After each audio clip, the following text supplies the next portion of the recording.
Hello and welcome back to the Real Life Caddy podcast. Welcome back. I just made Zabbo a coffee. He did. And I put it in an Aston Villa mug.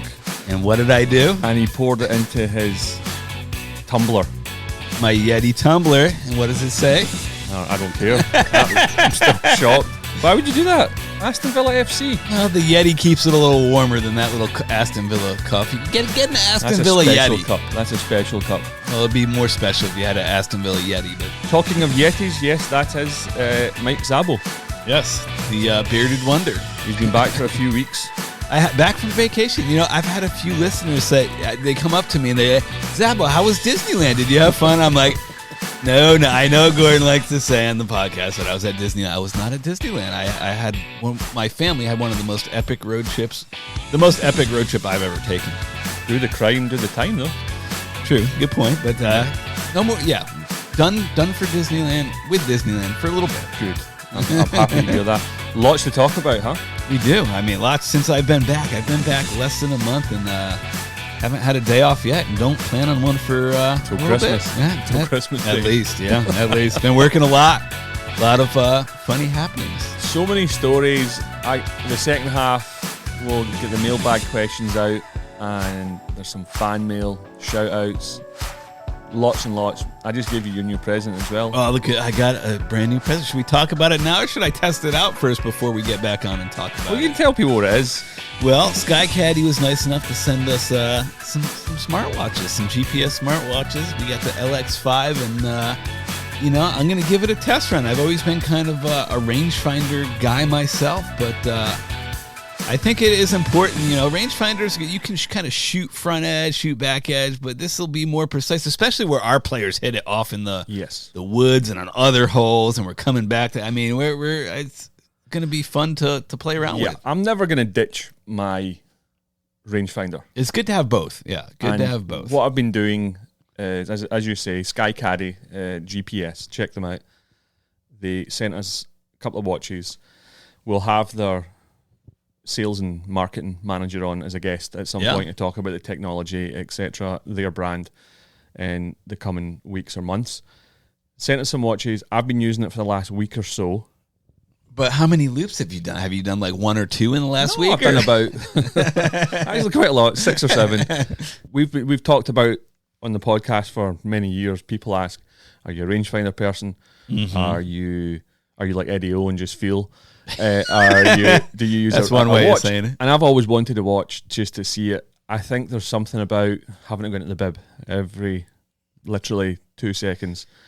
Number. And let's be honest, the people that we caddy for, they really don't need exact numbers to the pin. We get front edge, back edge. You hit it anywhere in between those two numbers, you've done well. So important. And like you say, if you're out in Timbuktu, there's trees in the way. Mm-hmm. It's sometimes good to just know, hey, okay, what is it over here? So I'm going to get some more use out of it over the next 2, 3, 4 weeks, and then speak to Clay and have him on. As will I. You're welcome, one. Mike. You're welcome. I appreciate it. I've never used one. I've seen them out there in action, and I think the technology has gotten so much better. So I'm curious to see what this brand new LX5 can do. Before we kick off with some stories, I did want to mention, I don't think I mentioned it before.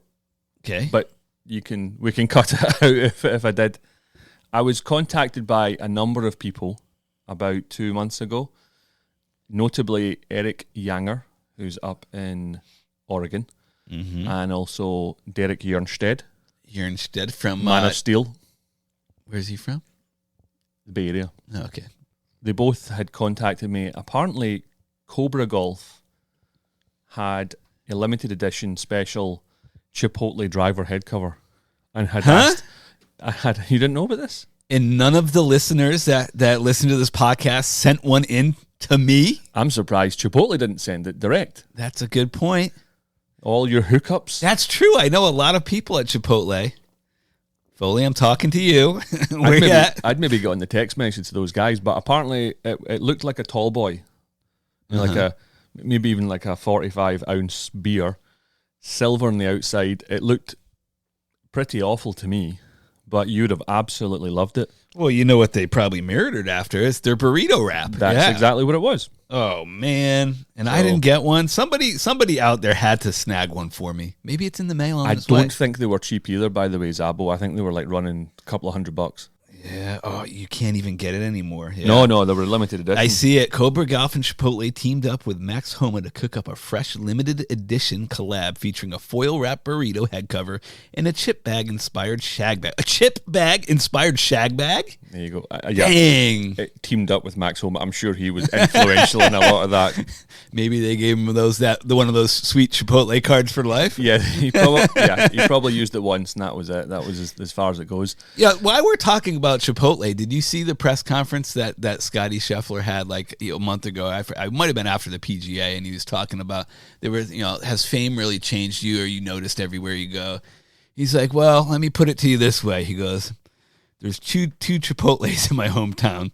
One of them I can't go to anymore because they recognize me all the time. But the other one, I walk into that Chipotle all the time, and they don't know who I am. Nobody says anything. So Scotty Scheffler loves some Chipotle.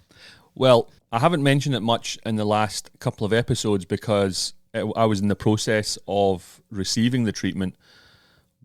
But a couple of months ago, I was complaining about really bad tendinitis, and I wrecked my elbow. Oh, really? I didn't notice. Yeah, I hadn't heard you talk about it 500 times. And one of our listeners and fellow caddies, Rick Hartman, had sent me a local acupuncture therapist, Dr. Lee. And I've been 5 or 6 times, and I can happily tell you that after a 4-month golf break, I actually played twice in the last week. And it didn't hurt? No. Does this mean I'm going to hear you stop complaining about your elbow? Oh, my elbow. Oh, my tendinitis. I can't swing the club. It's if anyone out there has any sort of chronic problems, muscle related, I don't know, anything wrong with you, try it. Acupuncture. Stick a bunch of needles in you all over your body. You don't even feel the needles in you. You'll maybe, in the sore areas, they put the needle into the muscle, and you can, and I think they tighten it. Yeah. And you can feel it. It's definitely, but it's the strangest sensation ever. Rick had sort of warned me about the gut massage after it. He says it's a strange massage because you go underneath a sheet. Now, what I would say is this like a Dr. Lee special? Yeah, I would definitely go for someone who's Chinese or Korean, right? Yeah. That like it's Eastern medicine, so I'd stick to those kind of folks. For sure. The less English you can understand, the better the treatment. Yes, exactly. Sure. So it's like eating Chinese food, isn't it? Yeah. You don't go to Panda Express. Yeah. So that's why I wouldn't go to Chipotle, really. Because there's not a lot it's not Mexican. Not a lot of Mexican people working there. You go. There was actually a funny bit on Curb Your Enthusiasm with Larry David when he's in a Chinese restaurant and he's sitting there. I think he's sitting there with John Hamm, and he looks over at the people next to him and they're Chinese and having food, and he's like, hey, what did you guys order? And they're like, well, why do you want to know? He's like, I figure you're the experts. Yeah.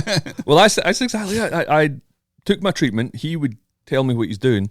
I understood energy, head, toe, left, right. And that's kind of it. And then he would say, blah, blah, blah. And then I would go out and speak to the receptionist and say, what was he telling you? So that's the way it gone. But I'll tell you what, once a month I'll be going back. I'm glad to hear you better. Recalibrate my energy. For sure. Which might take more than one session, by the way. But anyone out there that I can highly recommend it. And Rick, many thanks to you for pushing me in the right direction. So good job, Rick. What you got, caddy stories wise? Lots of little gems.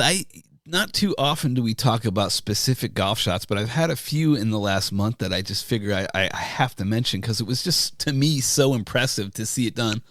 One of them, one of our friends from down south at the country club that we've caddied for a number of times, my boy Rob Clark, who comes up quite frequently, and we were on the Wii course on 16, and he doesn't hit it very far, so he hits driver, and he's still got a long way in, and I'm like, the lie was pretty good. I got there first, of course, and so how good is the golf shot then? It was pretty well. He was in the fairway, but let's just say it was sitting up even nicer than it was.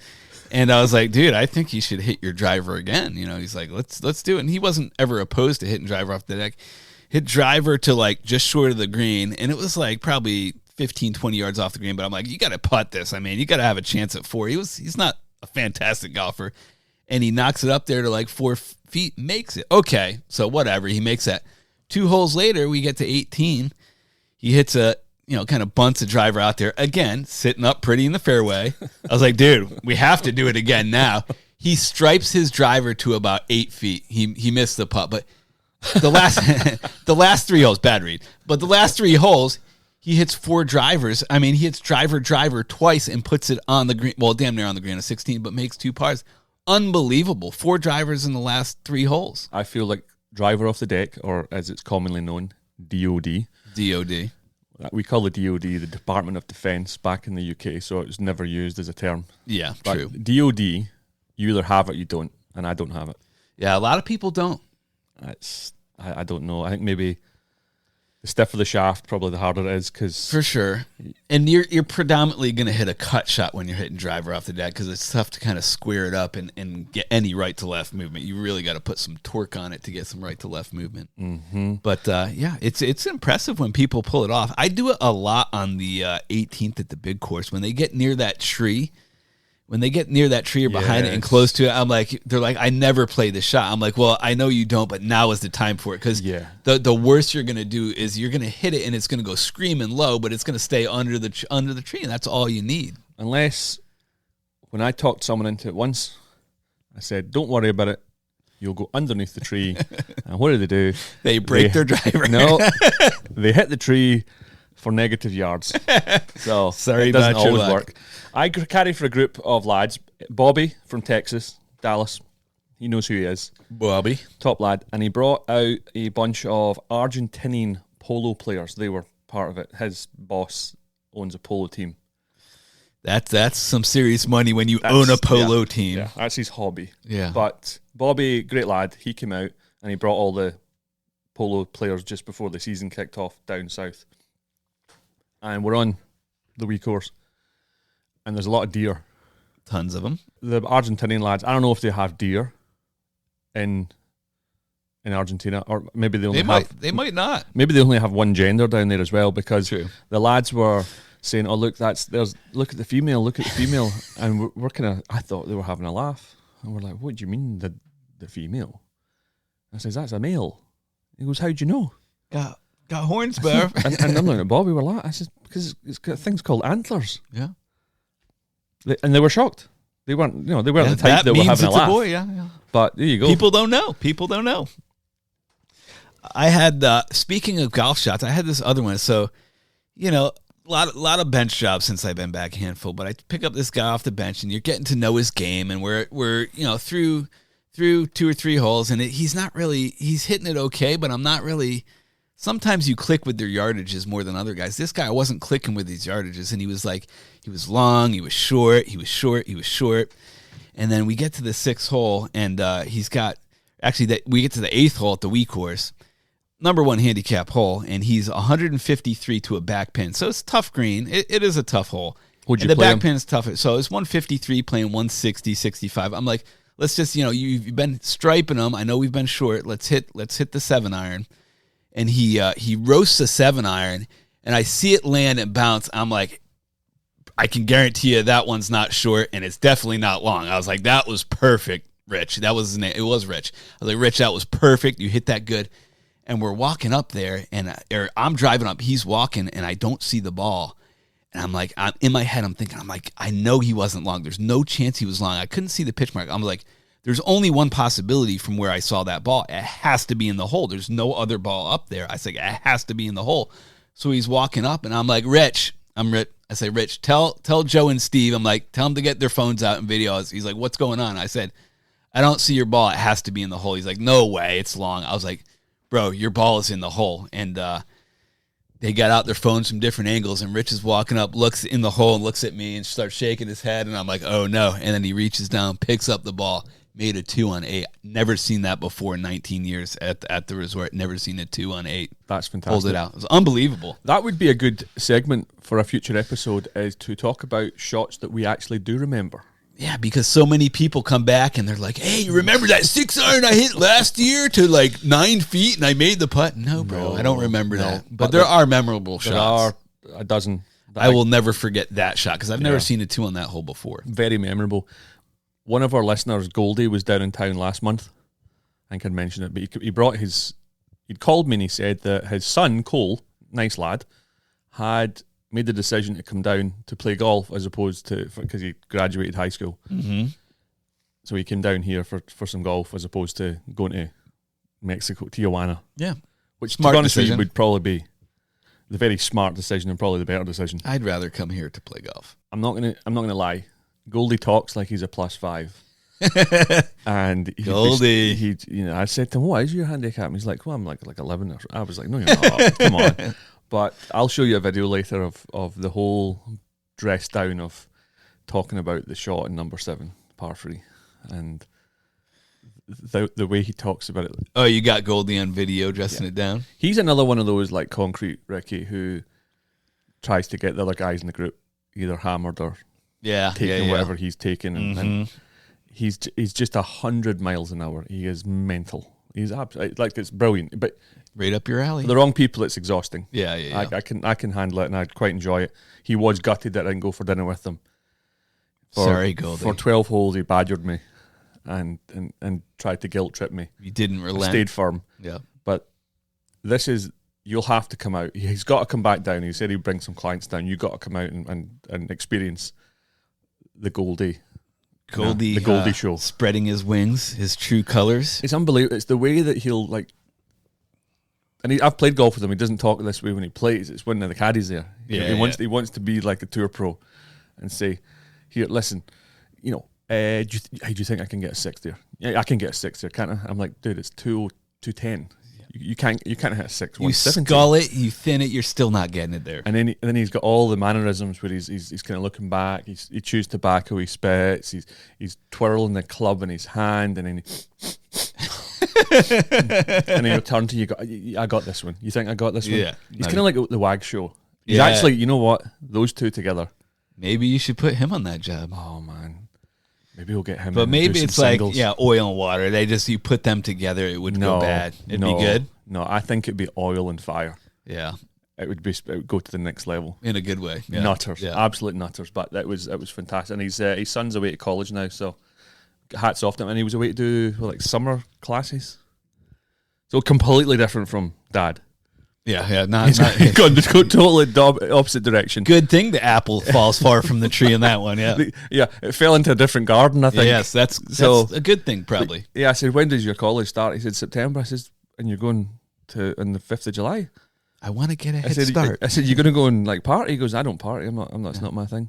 I got to get away from Pops over here. Yeah, he's a bad influence on me. Oh, he's tremendous. That's funny. That was absolutely outstanding. That's funny. I had another little nugget. I'm caddying for it's car week this week, so it's a busy week. Oh, seriously, it's crazy. But the week course is closed for this week, so I gotta try to get my scrap in at other golf courses, work other jobs. So I pick up this job at the week course, and they say very early on the round, they're saying, we're going tomorrow at the big course. Can you come with me? And right away, a lot of times, I got to check with the wife. Daughter has a dentist appointment. I'm not really sure if she can check my calendar. Exactly. But, during car week, it's like, I'm going to take whatever I can get. So I jump right on. I'm like, of course I can go. So had a good first day. It was fine, whatever. We get there to the second round, and they knew the guys we were paired with the first day, good buddies with them. They hail from the state of Hawaii. Good buddies. So we get paired with these other two guys the next day, and I see the caddy they have. I'm like, oh boy, this is gonna be a gem. This caddy is absolute gem. And I meet the dude. The caddy's not there on time. He's kind of like you, and he strolls in last minute to the tee. But I meet strolls. Come on, no, I'm running. Exactly. Well, same cut from the same cloth, a little different, but kind of the same cloth. Anyways, so I meet the two guys he's caddying for. He's like, I hope you're ready today. I'm like, well, easy, bro. He's like, you like to drink? I'm like, well, yeah, but not that much. I'm like, I'm not. Well. He's like, yeah, we're getting hammered today. We're getting hammered. I'm like, oh boy. So the caddy rolls down. He's like, what's up, bro? And they're slapping by me. He's like, bro, we texted you at 7:00 at night, and he's like, you didn't respond. And he's talking to the caddy. You didn't respond till 1:45 in the morning. What were you doing? And it was on from there. And he's like, yeah, man, when you texted me at 7, I was sleeping. I go to sleep, and then I wake up, and the caddy keeps weird hours. It was really weird hours. I think he drinks and then falls asleep till about 1, and then starts again. But he's like, 1:45 in the morning. What were you? He's like, that's when I wake up, dude. And I was like, It was on from there. What a laugh in this little tournament they had. It was legendary. But I just thought that was funny with the caddy. Beautiful. I'll finish before the break with a random job that I picked up off the bench. Sunday mornings I always do the bench, as you know. And you should. First off, you came in this job in day 2. It's funny how the world aligns, especially the world of golf. I turn up in the tee, and there's a lad there, and he's got the boot, Das Boot.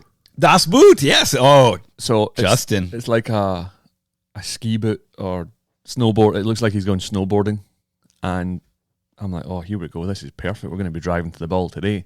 And absolutely, sure enough, off a cart, drive to the ball. And I can't remember what was wrong with his big toe, but he's basically pulled muscles in the big toe. Yeah, torn ligaments or something. Horrible. Yeah. Sounds horrible. Yeah. I look, and he has all the gear, but it's all the one brand. And it reminds me of that show, The Mentalist. Remember that one? Yeah. Mm-hmm. Used to be in Channel 5 back home. And it was an Australian actor, and it's the big smiley face. And that's what I thought of straight away. I said, so what's the crack here? What do you do? And he says, I actually started this golf brand 2 years ago. Mm-hmm. It's called Good Boy Golf. And I just went, praise God. This is what we've been looking for. Yeah. So happy to say after 3 days with the boys, we have our new clothing sponsor. Yeah, I came in on the second day and had Joe and Jared. Dean was in the group too. And Dean the mouthpiece. Oh my God. He's top 3 of commentary. You should pair him with Goldie. Well, day 3 I played golf with him. You see? And you did?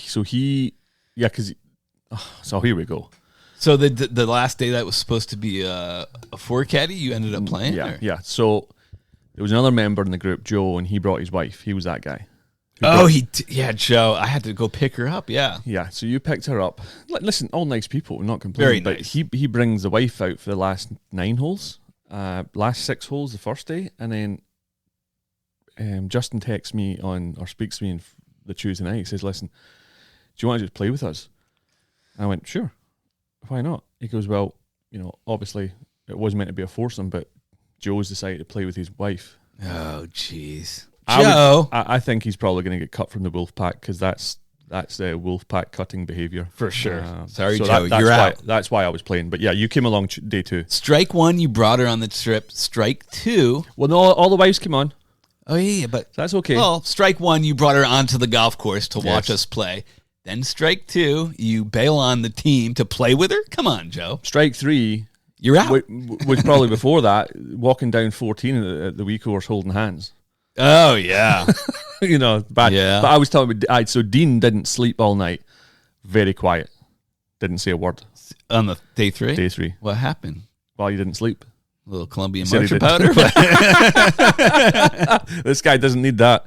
But he would be top 3, top 5 I've ever met who he's not even made contact and he's talking about the shot. And the way he was talking when I first met him in the first hole, I thought, this guy must be a real player, maybe a +3. Yeah, the way he's talking, he's 17, 18 handicap. Yeah, he did like to comment a lot about his golf game.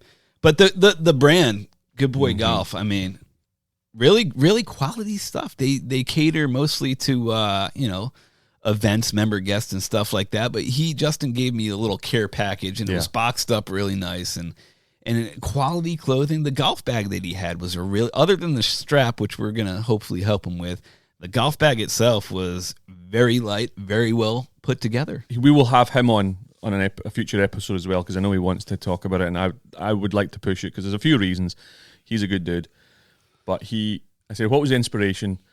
He said the 2 or 3 of them, but one of them was in the last 5-6 years, the price of golf has skyrocketed. Mm-hmm. Anything that's related to golf has gone in the same direction. And he was just questioning, why am I paying $100 for a polo shirt for golf? And that's when he looked into it. And if you look at the website, goodboygolf.com, you'll see the quality, the pricing, absolutely spot on. Zabbo and I both have stuff. He gave us a bunch of stuff, and I can attest to the quality and the look. So check them out. We'll have them on in the future. I do want to actually kind of throw him under the bus, though, a little bit for... the care package was nice, and I know they call me, G likes to call me Wee Zabbo, but I am not a size small. Thank you very much. I made it work. Shows off my figure a little bit, but, We'll get you hooked up. Quick break, and then on with all of our other bits and pieces. 4! Michael? Yes. Some questions for you. We recording? Okay, the light's on. I didn't see. Did we ever stop recording? Yep. Okay. Of course we stopped. You pressed the button. Yeah. Good for you. Yeah. That's good. I always have to double check. It's always good to double check. It's quite stressful. The number of times I've gone halfway through an episode, I'm worried that you'll kick the plug out again. Like not you did with anymore. Tim Neal. Yeah. I'm worried. Is it red for record and greens? You never know. I think we're pretty dialed now. Because red would with traffic lights is stop. Yeah. But in the audio world, it's recording. Go. Yeah. Go. That's brutal. First question is from a Drew Nunton. Nunton, I think it is. Nunten. He's from a place called East Kilbride. East where? East Kilbride. Do you know where that is? Yes, of course I do. It's in England. No, it's just outside of Glasgow. And that would be Scotland. So had a right continent at least. You guys obviously talk a lot about past experiences in your caddying, golfing lives. It's the nature of the podcast, correct? However, where do you see yourself in 10 years' time? Well, if I'm not 6 feet under, I see myself probably doing the same thing I'm doing now. Okay. Looping every day. Or the stars. Well, I mean, yeah. I see myself in a better financial situation. I think I'm relatively, my wife and myself, smart with our money, invest well. I see myself closer to retirement. Yeah. I enjoy doing what I do, and I have no plans to mix it up unless, podcast hits it big. We get a big sitcom deal and throw our caddy stories into a sitcom. Yeah. But, we'll see. I'm happy doing what I wouldn't be upset if I'm still doing what I'm doing. How about you, G? Well, it's probably a good point to mention that we lost another caddy in the last a week or two, Larry Bates, who I've known for over 20 years. What a legend. Great dude. One of a kind, man. There's no guy like Larry Bates out there. So easygoing, quiet, unassuming. I've known him for over 20 years. He used to do happy hour down at the Mucky Duck on a Friday afternoon. And very quick. No BS with him, man. No BS with him. He was, what you saw was what you got. Great dude. Yeah. And nobody even knew he was sick. He stopped looping, went home. Yeah. He had terminal cancer, passed away. But no, good lad. So shout out to all the lads that used to work with him, and I'm sure it'll be a big loss. 10 years time, I don't really think about that anymore. That length of time. Don't know. It's day by day at the moment, type thing. I think you have to stop looking too far in the future and just sort of live in the moment. Oh, very poetic, G. Very poetic, yes. But it is, listen, if hopefully I'm still here in good health, able to caddy, probably doing half the number of loops, exploring other options within golf. Yeah. When you talk 10 years, for me being a father now, it's like 10 years, my daughter's going to be out of the house. Game on then. No chance. No chance. You don't think? No, she'll still be there. No, 10 years? She'll be 19. She'll be somewhere. She'll be at Stanford playing golf. Okay. Yeah, bookmark that. Next question from a Tom Legumes, and that's in Akron. Where's that? Come on now, Ohio. It's actually Akron, Colorado. No, what? Get out of here. Which I checked. If you check in the map, it's about an hour. Spelled the same way? Yeah, there's about, because I was the same. Colorado? It said Akron CO, and I was like, no. Wow. So I go, and I think there's 6 Akrons in the US, and this one's in Colorado, which is about an hour east of Denver. So gotcha. What was his name? Tom. When there is more than one caddy in a group, how often do you help out other caddies players? Depends who the caddy is. I'll tell you, as little as possible. Yeah, depends. Really, really, really depends on who the caddy is. Really? Yeah, I try to help everybody, but there's some caddies, if I know they're not a huge fan of the Zabbo, I'm not going to be helping them out there. And there are a handful of those guys out there that don't like you or I. That we were talking about some of this before this podcast started. That we're not gonna throw them a bone if they're not gonna reciprocate and show us the same respect. Usually depends on the player to me. I don't care who the caddy is, but it usually depends on the player, because if the player's temperamental and been giving the caddy a hard time. Yeah. There was one not long ago where we're on the 12th green. Maybe you were the caddy. I can't remember, but there was one guy in the group who it was everyone else's fault. And he says, the other caddy's raking the bunker, and he says, hey, what does this one do? I says, no. I said, you've blamed everything and everyone so far today. I'm not falling on this sword. I said, apart from me, I said, so I'm not following that sword. We can just wait an extra 30 seconds, and whoever it was, hey, Zabbo, hurry up, stop stalling. But it's amazing how many caddies stall raking bunkers. So the other caddy does have to do the job, and that's another. Really, how long does it take to rake a bunker? And you think to yourself, you don't rake them in the fairway, but now you're doing a greenkeeper's job, an architect's job in the bunker now, because you don't want to read the putts. It's for sure mind blowing. And that statement actually triggered something that happened this past week that I noticed when you said it depends on the player. There was a player that had a caddy, and he was early on in the round, especially, he was hitting terrible shots, duffing it off every tee. No, and he would throw his driver, throw his 7-iron, whatever club, he'd throw it on the ground towards the caddy. And eventually, by the third or fourth hole, I got so offended by it. And the caddy mentioned something to me, like, get a load of this guy. And I was like, you want me to say something? Because I have no problem talking to that guy and telling him to cut his behavior. Like, if that cat, I was getting ready for that caddy to walk off and me having to explain to the caddy officer or the company, like, he was justified in doing that because this guy was so rude. Yeah. What does this one do? Nah. No, falling for that. Not falling for that one. To answer your question, it happens all the time, but you do have to use your judgment. You do. Good question, Tom. Good question. From Akron, Colorado. Originally from Bristol, Rhode Island. Yes. Shout out Zabbo. Currently working at Farm Neck out on Martha's Vineyard. Beautiful. Spike Lee has a house on 18. Larry David and Obama, who's she, were just here the other week. That's who the question's from. Sorry. What separates a good caddy from a great one? What are some things your co-workers do that you can't stand? I'll tell you what. The one we discussed earlier on is when I don't. Back in Scotland, it was slightly different. There's four caddies, 4 players. Mm-hmm. And there's always this thing where whoever takes the pin, who's going to take the pin? So the guy takes the pin, and as soon as his player's finished, he hands it off and then walks away. And I never liked that back then. This still fascinates me that it drives you nuts. It really does. It irks you. Well, yeah, that does, because that to me shows disengagement, because you're now not engaging. Just because you're caddying for one player, you've got to concentrate on everyone.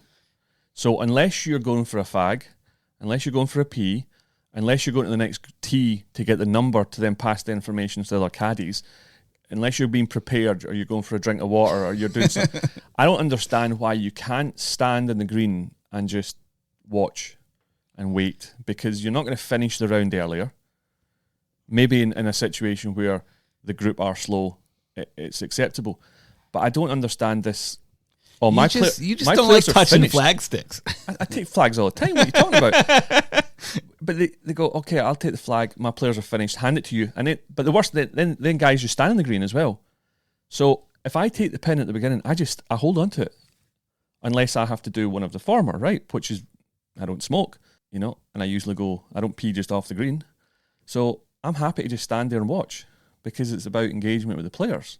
That really that annoys me. This is one that G and I disagree with. That's just the nature of caddying. Well, you're kind of a rookie. Stuff. No, you don't. Like you hand the flag stick. Everybody does it. Everybody from the top to the bottom. Everybody but you does it. Yeah. Oh, it's like we're going to stand next to. So, but we're kind of getting off. You're going on a tangent here, because this has nothing. This doesn't have much to do with the question he asked. He says, "What are some things your co-workers do that you can't stand?" Well, his original question was, what separates a good caddy from a bad one? By the way, he's got about 4. His name's Trevor Edge. Trevor Edge? From Bristol, Rhode Island. And he's got about 3 or 4 questions here, which I'm obviously going to have to take a couple for the next episode. But I think his first question's a good one. A good caddy is going to give you good yardage, good reads. He's gonna clean your golf clubs. He's gonna clean your golf ball. A great caddy is gonna go beyond that and give you the story, back massages. Well, the story's when you want him. He's going to cater to you, and he's like, good caddy. There's a lot of good caddies that go through the motions, but they give really good info. They give all the info. But the great caddies are going to cater to your player. They're not going to have the same personality for every single player. They're going to tell the jokes when they see their player wants to hear the jokes. They're going to know when to tone it down when they need to tone it down. They're gonna keep their mouth shut when they realize that people are just there for the golf and don't care about stories. I mean, you got to read your players, and I think the great caddies read their players better.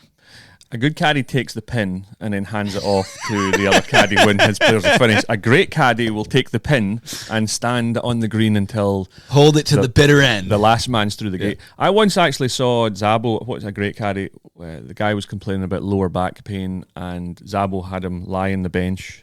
Pulled out some oil actually, with and start rubbing him down. I got it from Diddy. So there you go, gentlemen. My friend Frodo Baggins showed me the pod after his trip to Monterey when he played with the human rain delay. Didn't really like it at the start because you complimented the fellas and their heads are too big as it is, but it quickly grew on me after the shout out. Hoping you can answer 2 questions for me. Okay. Frodo and my other friend Hoodler, come on, these are great names, aren't they? Frodo and Hoodler are coming to visit in Washington at the end of August for a golf weekend, playing Chambers home course and one more undecided course. Was wondering, for 3 days of golf, how many rounds is the perfect amount before you turn into a golf pervert? And secondly, Big G, how did you get into Frodo's head to have him not score like he usually does? I've been trying for over a decade and haven't figured it out. That's from El Gato Pequeno. Probably not his real name, considering Frodo and Hoodler. Yes, probably not El Gato on your birth certificate. 3 days of golf, how many rounds is the perfect amount before you turn into a golf pervert? 4. If you go over 4 in 3 days, then you've lost. Then you're a golf pervert. Yeah. I think if you get 6, that's it. When you're doubling up every day, doing 36. Yeah, no thanks. Yeah, thanks. I would actually say the perfect amount is 3. I think actually go over golf each day. I like 3. Unless you're playing 3.5 hour rounds. Yeah, for sure. I could see going out for 9 after it. Yeah. 1, maybe 2 of the days, but people play too much golf on trips. People play way too much golf. But, whatever floats your boat. If you're happy doing it, good on you. And how did I get into Frodo's head? Just great caddying. That's all it is. I held the... Good caddy, great caddy. I took the flagstick and held onto it. Yes, he just held it to the bitter end. I can't believe that you disagree with me with that. I can't believe that you think it's absurd that people pass the flagstick. It's what you do when you finish the hole. Your players are done. So pass if the I'm flag. Standing next to you, I have the pin, you're next to me, I just hand it to you so you can walk the 6 yards to put it in the flag, and then we walk off the green together. It's absurd. Correct. I have to get back to my Elwee. I have things to do. it's absolutely... there you go. Add that one.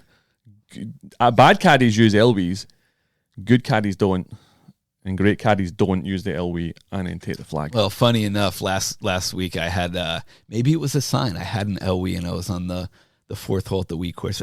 Elwees at the Wee course are glorious, by the way, with the hills and such there. But the whole back bracket fell off the bag spilled right onto the cart path. It was, mate, I'm telling you. Do you know down in Palm Desert, so about 2 hours east of Los Angeles, it's the airplane graveyard. You know what I'm talking about? Yeah. Oh yeah. So it's this miles and miles and miles and miles of just old aircrafts, and that's what the caddy barns look like with these Elwees now. It truly does. They put a big tarpaulin over them, like a dead body. They would at a crime scene. I will not miss them that much. I'll miss them a little bit. I joke about it. No, you're gonna miss them a load, dude. I bet you I've carried more bags this year than you have. I don't doubt that. Yeah. I don't doubt that. But most of my guys are party boys, so they need carts. the cart because I tell them they need it. But one piece of fan mail, which is quite disappointing. That's it. One piece. We have any hate mail?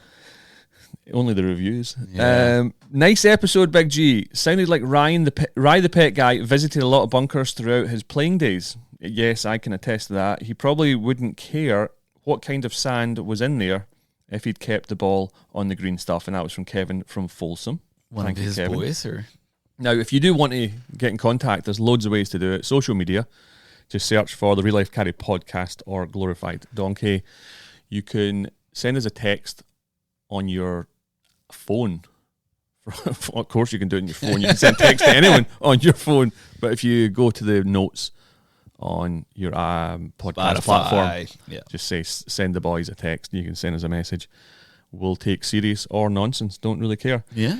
Now, we also have some Spotify. Oh, yeah. And then you email us, podcast@glorifieddonkey.com. So we had some Spotify comments that I missed, Zabbo. Oh, let's have them. So there's a guy called Luke Boy. Lukey Boy. This would be from a few episodes ago, where he said, is it normal to have your resort caddy keep score? It would feel wrong to ask my caddy, who is double bagging, to also keep our scores, especially when everyone is drunk and not paying attention. I felt like we already talked about this, didn't we? No, we talked about it in the episode, but he's then left a comment. Okay. You can't ask people to leave comments and then not just ignore them. I'm trying to give the guy a shout out. He took the time to leave the comments. So understood. Understood. And I don't have a problem with keeping score because, let's be honest, if you are doing a 3 to 4 hour pace, you're at probably a non-resort or a club. Yeah, for sure. Or early morning, and that would typically be people that aren't partaking in, having a drink, listening to music, having a bit more modern day golf. So they'll keep their own score. But we do resort work, which is great. I love it. I am in a lot of corporate jobs. Tons. And I always think it's a great thing. I always take the scorecard. I always offer, because a lot of these guys don't know each other. It's a bit of an icebreaker. And like I say, I like to engage with all the players, not just the ones I'm working for. See, we agree on this. Yeah, but you don't take the flag. Yeah, but you pass it off. You pass it off. And that's to me, it's now one of the cardinal sins. I'm sorry. He's literally the only caddy that doesn't use this practice. Probably in the United States, professional or resort. Probably in the world. But I don't have a problem. Taking score for people is quite good. And sometimes to keep them a little honest. Yeah. Or not keep them honest if you're me and give them better scores. I'll tell you this. One of our listeners, Chris Freeman, was up here on a corporate job about 10 days ago. And it was the worst foursome. It was 2 best net balls. And we're level par through 5. And I'd said to them, like number 4, short par 4, absolute bloodbath. Yeah. It was a massacre. I mentioned that. I says, guys, that's appalling. We're going to have to do something better than this. 5 wasn't much better. We're level par on the 6 tee. On a 2 best ball net. Won the tournament, right? Woo! I think they shot 22 or 23 under, and it was legit. I got a phone call from the manager at the golf course. He's like, come on, because we were really, really, really slow. And he saw the golf, and he must have seen some of the really bad shots. They ham and egged it really well, which you can do when you have a 36 handicap. Oh, God. And all he has to do is come in with 2, maybe 3 pars. Which he kind of did, and they just ham and egged it, and we won it, and it was legit. There was a couple of gimmies. Okay. Everyone's doing gimmies. Yeah. Right. I'm not talking 10-footers. I'm talking, 3-footers. Which they could have missed, right? But come on, as Zabbo says, there's other people like Zabbo keeping score, right? So I got to protect my players. The manager called you? The manager of, not our manager, of the caddy company, the manager of the resort course, questioning me of whether I had been honest with the scoring. You know what it was? It was I was in the tournament. He was like, yeah. Zabbo usually wins these things by a lot. And how did you beat Zabbo? Next comment from Spotify was a Darcy Tommy. And it says, Big Mike, which I'm guessing is you. Hey, there we go. I tell you what, he must have been an absolute midget. Super midget if you were Big Mike. Darcy what? Darcy Tommy. One of the 2 Tommies here checking in. To let Tommy you know. Darcy. Darcy Tommy comes up as, but one of the 2 Tommies here checking in just wanted to let you know we had a great time with you on our bags. Trip we will always remember, and I'm glad you enjoyed the tunes. Tell Tina I miss her and say hello. Okay. Tommy. Next one is Luke Boy again. And this must have been, he said, this was the architecture one. He says, disagree with you, G. Slow, perfect greens don't bring me back. Good, fast greens and decent tee boxes go a long way down here in Florida. Cheers, boys. G's old school. I'll be honest. Good greens, regardless of pace. Just hit them harder. Yeah, exactly. So, got to talk about some people that bought some beers. Okay. So Blair Sullivan, you know B-Money. Blair very well. Love Blair. His comment was yearly renewable fee. Thank you there, Blair. Blair is the man. A Matt Pay, Paye, and he was the guy who had sent me the Unite bars. Oh yeah, enjoyed those, Matt. They were a lot of good flavors. There's some weird ones out there, but the ones I liked in particular, the bubble tea and the churro flavor, peanut butter and jelly. There was a lot of good ones. If you're looking for a good snack for the golf course, check them out. Unite Food. That's UNITE food.com. Unite Food. If you want a nice, snack, cleaner snack for the golf course. You get any flavor you want. Trust me. Trevor Edge, just saying appreciate the podcast, boys. And then we had a Bridget from Brisbane, which is where? Australia. That's California. You have no... Remember, Brisbane, California.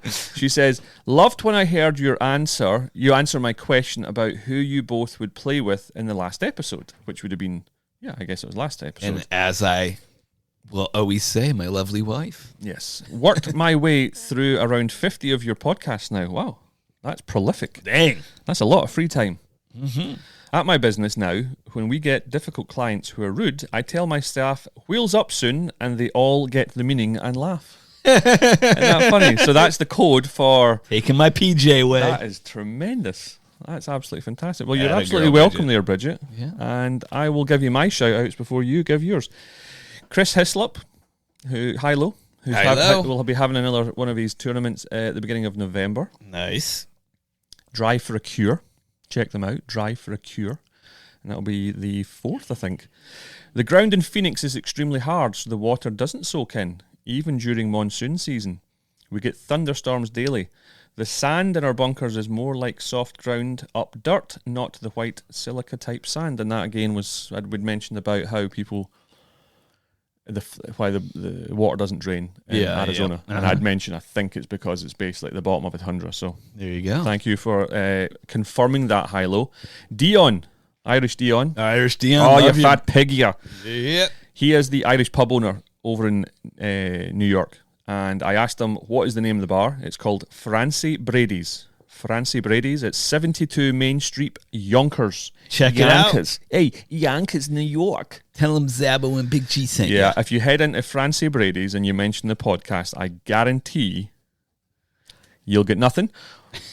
But you might, but a smile out of he'll definitely give you a free pint, 100%. You might even get more than one. Peter Tacticos, long-time listener, he was in contact. Thank you, Pete. Hopefully see you later this year. And also, Big Murray Morrison from Aberdeen, right? He owns the Garrioch Fish Bar. Shout out to you, Murray. He was caddying for the Donald last week when they opened the new course in Aberdeen, Trump's place up in Aberdeen. Nice. And he wanted a shout out. So there you go. Place looks tremendous. Mm-hmm. Absolutely tremendous. Check that out.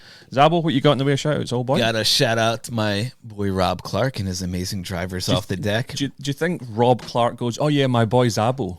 Absolutely does. Rob Clark loves me. Oh, listen. Oh, you want to see his face when you do that. He's my boy. That's embarrassing there. And Dustin Schaefer. Rob Clark loves me. He's the man. He's the man. We had a lot of fun, G. Don't put me down. Also, got to shout out Mike Fernie, dedicated podcast listener. Mike. Part of the... Word up. Yeah, part of the McCoppin Southwestern crew in years past, but he came out with a different group this year. It was a fun couple of days. We had a little hiccup with the caddy. He told me he wanted me to caddy for him for 2 days, and he gets in and he's like, they have set up his 4 caddies corporate deal. And he's like, no, I just wanted you to caddy for me. And I was like, oh, here we go. And then the other caddy gets stuck with a 4 caddy for 3. And he's like, no, you're caddying for me. But he gets the deal. So shout out to you, Mike. We had a good couple of days. Last but not least, got to shout out Jack St. Ivany and his dad, Darren. I caddied for them for 1 day, but we hit it off. And you talk about funny different professions you get into. I was talking to his dad. I was like, oh, so what brings you out? He's like, oh, we're just starting before his season. I'm like, his season, he made it in the NHL. He plays in the NHL. Jack St. Ivany for Pittsburgh. I'm sure he's going to be a podcast listener. The Pittsburgh Penguins. Oh, the Penguins. Yep. Go the Penguins. Excellent. Okay, Zabbo, I know you got to go to work. Many thanks for your time. Thank you. Enjoy your car show week. I will. To our listeners, many thanks for your time, support. Get in contact, email, social media. If you're new, get back. There's 158 previous episodes. Get on it. But until the next time, enjoy your golf, but more importantly, keep it humble.